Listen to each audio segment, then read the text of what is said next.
Census భారతీయుల యొక్క జనగణనకు సంబంధించిన వార్త. జనగణనలో పౌరులంతా పాల్గొనాలని ప్రధానమంత్రి మోదీ పిలుపునిచ్చారు. అదొకసారి ప్రధాన వార్త. మన్ కీ బాత్లో మోదీ విజ్ఞప్తి.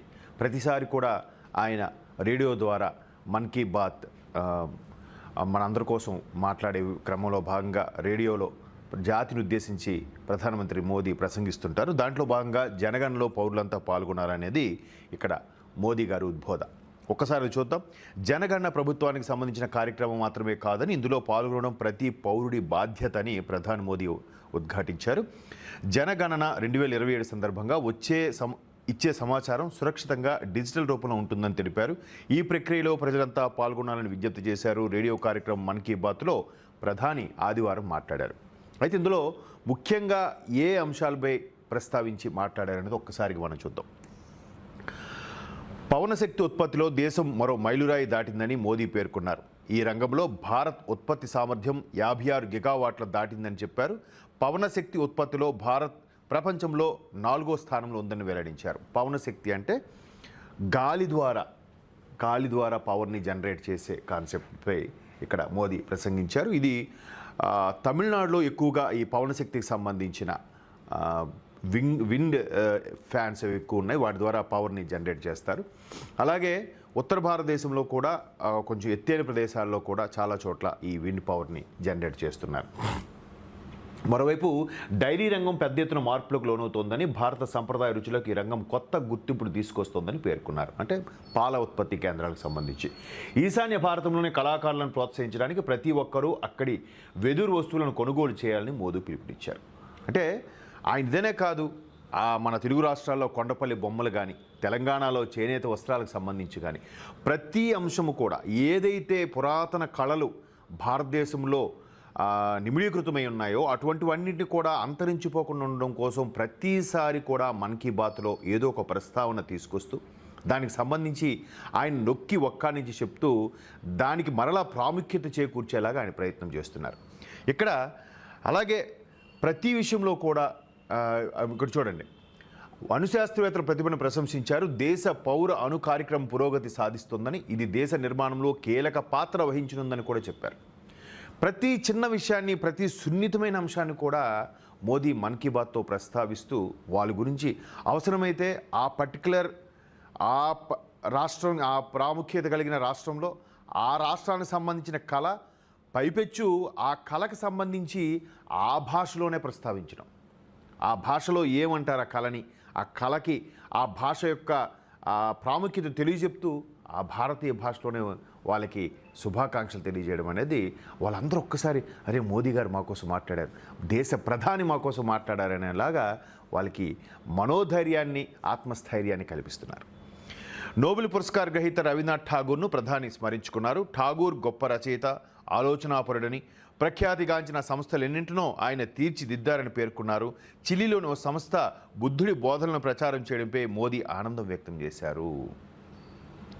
అంటే రవీంద్రనాథ్ ఠాగూర్ గీతాంజలి రచనకు గాను ఆయనకి నోబెల్ పురస్కారం వచ్చింది. దానికి సంబంధించి ఒక్కసారి ఈ సందర్భంగా విశ్వకవి రవీంద్రనాథ్ ఠాగూర్ని మననం చేసుకోవడం జరిగింది. అలాగే చిలీ దేశంలో బుద్ధుడి బోధన ప్రచారం చేయడంపై మోదీ ఆనందం వ్యక్తం చేశారు. బుద్ధుడి బోధనలు చేయడం వల్ల ఇక్కడ ప్రయోజనం ఏమిటంటే అహింసకు సంబంధించి ఎక్కువగా ఉంటుంది. సత్య, ధర్మ, శాంతి, ప్రేమ, అహింస వీటిపైన ఎక్కువగా బౌద్ధ మతం అనేది ఎస్టాబ్లిష్ అయి ఉంటుంది. కాబట్టి దాని గురించి కూడా అంటే ఏ ఒక్క విషయాన్ని కూడా ప్రపంచంలో ఎక్కడ ఏమి జరిగినా చేమ చిటుక్కుమన్నా కూడా దేన్ని వదలకుండా ఇక్కడ ఆయన ప్రస్తావన తీసుకురావడం అనేది, అందుకే మేబీ ఆయన ప్రధాని అయ్యారేమో అనిపిస్తుంది. ఎక్కడికి ఏ దేశంకి వెళ్ళినా ఆ దేశంలో ఉండే భాషకు సంబంధించి కొన్ని పదాలను నేర్చుకొని అక్కడ ప్రజలను ఉద్దేశించి, జాతిని ఉద్దేశించి మాట్లాడడం. ఇక రాష్ట్రాల విషయానికి వస్తే ఖచ్చితంగా ఆయా భాషల్లోనే ప్రస్తావించడం అనేది నిజంగా మోదీ గారికే చెల్లిందేమో అనిపిస్తుంది. ఇకపోతే ఈ జనగణనకు సంబంధించి ఇక్కడ తెలంగాణకు సంబంధించి కూడా ఒక వార్త మనం చూడొచ్చు. స్వీయ జనగణన షురూ, అందరూ పాల్గొనాలని రాష్ట్ర ప్రజలకు గవర్నర్, ముఖ్యమంత్రి పిలుపు.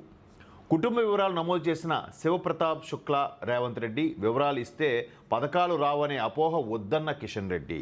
ఎస్, ఇక్కడ కుటుంబంలో పూర్తి స్థాయి వివరాలు ఇవ్వడం వల్ల ఆ కుటుంబంలో ఎక్కువ మంది ఉన్నారో లేదా వాళ్ళకి ఆదాయం ఎలా ఉంది అనే చెప్పే ఉద్దేశంలో వాళ్ళకి పథకాలన్నీ ఆగిపోతాయేమో, ఏదైతే ఈ శ్రీ మహాలక్ష్మి పథకము, 200 యూనిట్లు పథకము, అలాగే రేషన్ బియ్యం పథకం, ఇవన్నీ కూడా ఒకదానికొకటి పింఛన్ పథకాలు ఇవన్నీ పోతాయేమో అపోహ వద్దు అనేది ఇక్కడ ఒక్కసారిగా చూడొచ్చు. వ్యక్తిగత వివరాలు నమోదు చేసే ప్రక్రియను రేవంత్ రెడ్డికి వివరిస్తున్న ఐఏఎస్ ఆఫీసర్ భారతి హోలికేరి. జనగణనలో భాగంగా స్వీయ నమోదు కార్యక్రమం రాష్ట్రంలో ప్రారంభమైనందున అందరూ స్వచ్ఛందంగా వారి వివరాలు నమోదు చేయాలని గవర్నర్ శివప్రతాప్ శుక్లా ముఖ్యమంత్రి రేవంత్ రెడ్డి పిలుపునిచ్చారు. ఆదివారం రాష్ట్ర వ్యాప్తంగా ప్రారంభమైన స్వీయ నమోదు కార్యక్రమంలో వారితో పాటు శాసనమండలి చైర్మన్ గుత్తా సుఖేందర్ రెడ్డి, ప్రభుత్వ ప్రధాన కార్యదర్శి రామకృష్ణారావు కూడా పాల్గొన్నారు. వారి ఇళ్లకు రాష్ట్ర జనాభా లెక్కల విభాగం సంచాలకురాలు భారత హోలికేరి, ఇతర అధికారులు వెళ్లి స్వీయ నమోదు ప్రక్రియను తెలియజేసి వారి వివరాలు నమోదు చేశారు. సెన్సస్ వెబ్సైట్ ద్వారా తమ వివరాలను గవర్నర్, సీఎం, సిఎస్, మండల చైర్మన్ నమోదు చేసుకున్నారు. అంటే ఈ జనగణన ఏదైతే కేంద్ర ప్రభుత్వం ఇప్పుడు ప్రారంభించిందో దానికి స్వీయగా సొంతంగా వాళ్ళు సెన్సస్ ఆఫ్ ఇండియాకి సంబంధించి 2027లో వివరాలు నమోదు చేసుకోవాలి. ప్రతి ఒక్కరూ భారతీయులు వాళ్ళ యొక్క వివరాలను అక్కడ నమోదు చేయడం వల్ల ప్రభుత్వానికి సహకరించినట్టు అవుతుంది. పైపెచ్చు వాళ్ళకు వచ్చే ఎక్కువ ప్రతి ఇంటింటికి వెళ్ళడము చేయడము జరుగుతుంది, కానీ ఇది కొంత సులభతరంగా జరిగే అవకాశం ఉంది. ఇకపోతే తెలంగాణ రాష్ట్రంలో ఇదే మొదటి జనాభా గణన కావడం వల్ల ఇది మరింత ప్రాధాన్యం సంతరించుకుంది. స్వీయ జనగణన మే 10 వరకు జరుగుతుంది. ఈ ప్రక్రియ అత్యంత సరళంగా ఉంది. రాష్ట్ర పౌరులందరూ ఇందులో పాల్గొని ఖచ్చితమైన సమాచారాన్ని అందించాలని కోరారు. ఇక్కడ ఒకసారి చూడొచ్చు, గవర్నర్తో కూడా భారతి హోలికేరి గారు ఆయన యొక్క డీటెయిల్స్ని అన్నింటి కూడా ఎంటర్ చేయడం జరుగుతుంది. సో కేంద్ర ప్రభుత్వం జనగణన ప్రక్రియ ఏదైతే ప్రారంభించిందో దానికి సంబంధించి మరలా విపక్షాలు రెడీగా కత్తి నూరుతూ ఉంటాయి, ఏదో ఒకటి దాంట్లో చిన్న మచ్చైన దొరకపోదా అని. బట్ ఈ కేంద్ర ప్రభుత్వం ఇచ్చిన పిలుపుకి రాష్ట్ర ప్రభుత్వం కూడా ఇక్కడ దానికి ముందడుగు వేసింది.